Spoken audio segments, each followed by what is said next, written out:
Hey, good day, everybody. We're at the 23rd of July, 2025. I'm Connor MacIvor. Let's talk about what's happening in the real estate market. But before I get to that, talk about our daily update. I do these every single day. If you want to see them, you can very simply go to Santa Clarita openhouses.com. If you want to get me into a Zoom meeting, more than happy to do that, talking about what you should be looking at with regard to this particular market in real estate. If you're buying or selling a home, wanting to invest in real estate, those strategies, go to zoommescv.com, zoommescv.com, or even on the Santa Clarita openhouses.com website. Set up an appointment with me, and we'll be able to do that 30, 45 minutes.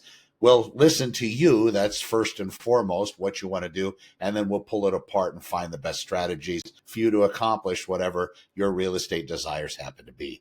All right, let's look at just a couple things here. As far as when people are looking to purchase residential real estate, right now, this particular market, because of all the price changes we're seeing, and I'll give you those numbers real quick just to back up my position on this. 103 properties have had their listings price changed over the past 7 days. That's a bunch. That's a whole lot of properties. That's been a very typical average over the last several weeks. What that means, and most of those price changes are reductions. At least 3 or 4, depending on the week, those are price increases, and a lot of that I would blame. So new housing, I see those prices being manipulated and changed. They have their weekly reports that come out.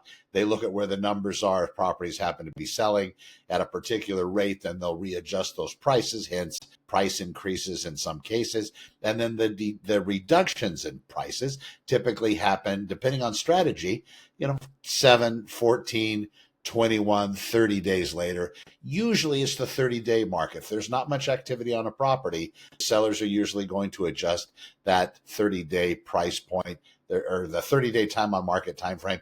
Then they're going to reduce that price accordingly at that time. Doesn't have to be a lot, but it usually does kick off the advertising marketing on the syndication sites, the Zillows, the Realtor.coms, the Redfins. They're going to pick up that listing and propagate it depending on the strategy of the site.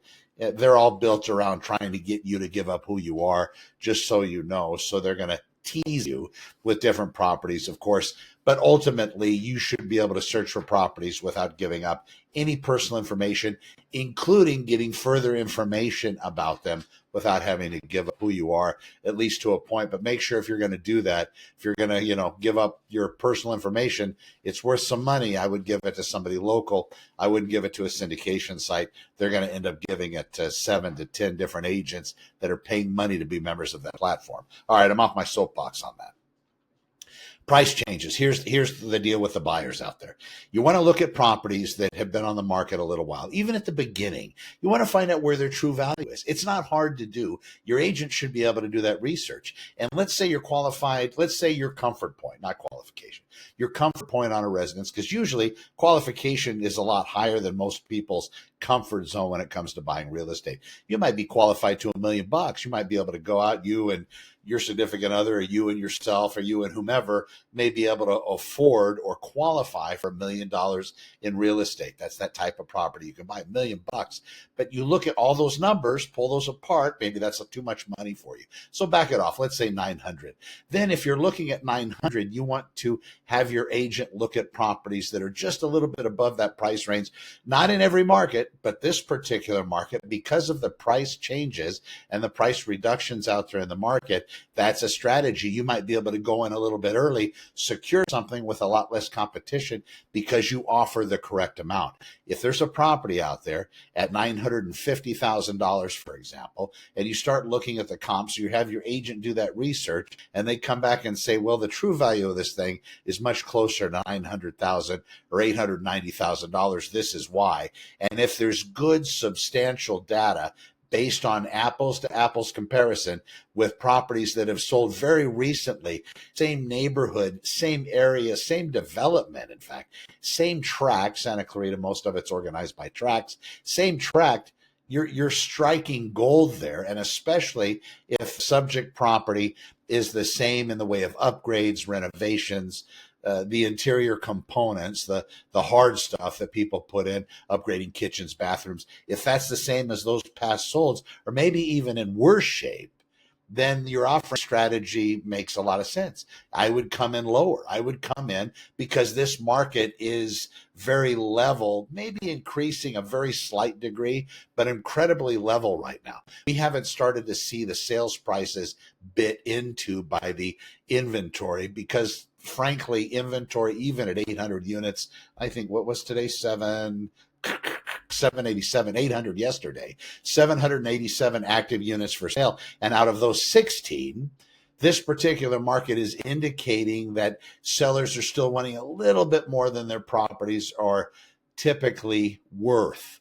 But we're still not cutting into those sold prices, which is good to know. We're not declining as a real estate market. Price changes, they've always been there. They've always been part of the market. In these numbers, over 100 triple digits every single week, that's a little bit of a stretch. It hasn't been there that long, but I've been tracking those types of price changes since about February of this year. We've seen those numbers before that. It was 70 or 80, depending. Let me cover the rest of this real estate real quick. So 10 coming soon listings, 16 total, 10 coming soon have been placed in the last 7 days, 88 new listings entering the market this last week.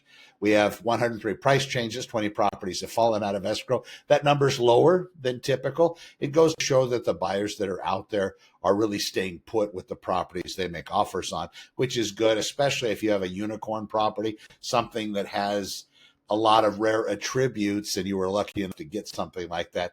But what I mean is single story, that's 1 in 5. That's kind of rare, I guess, all intents and purposes.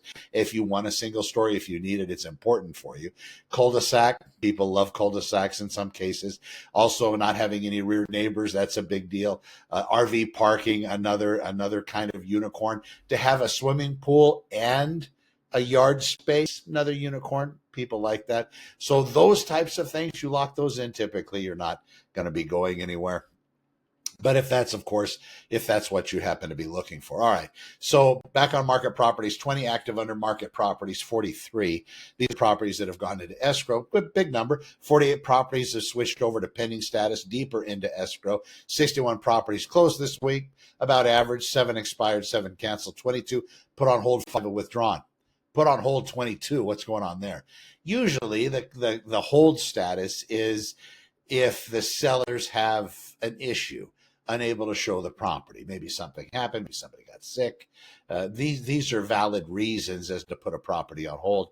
In some cases, it seems like maybe agents are using this to try to slow the offers they're receiving. Maybe they price the property to be strategic in a way where they want multiple offers on it. So they went below the last comparable values in order to try to get people to offer more money to get more for the seller. In a lot of cases, that really does work. That whole don't ever disregard the auction frenzy.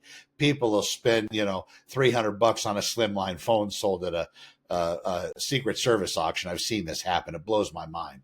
And not to mention super high ticket items, Ferraris and stuff going out at a lot more than you could buy a brand new one. But that's the frenzy at an auction. People get very excited. Same thing when you're pricing a property lower than fair market value.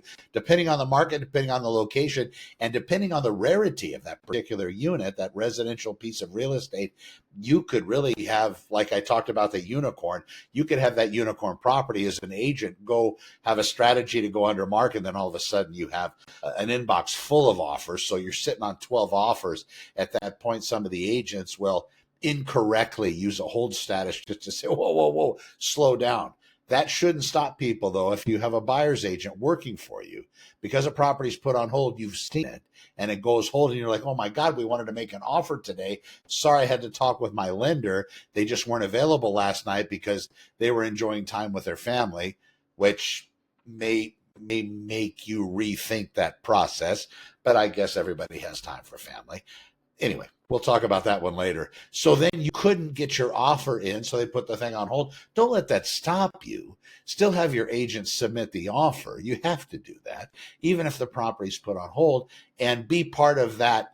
Be part of that activity. Be part of that competitiveness. Be the one in there. Be the offer that also gets submitted with the other ones, period.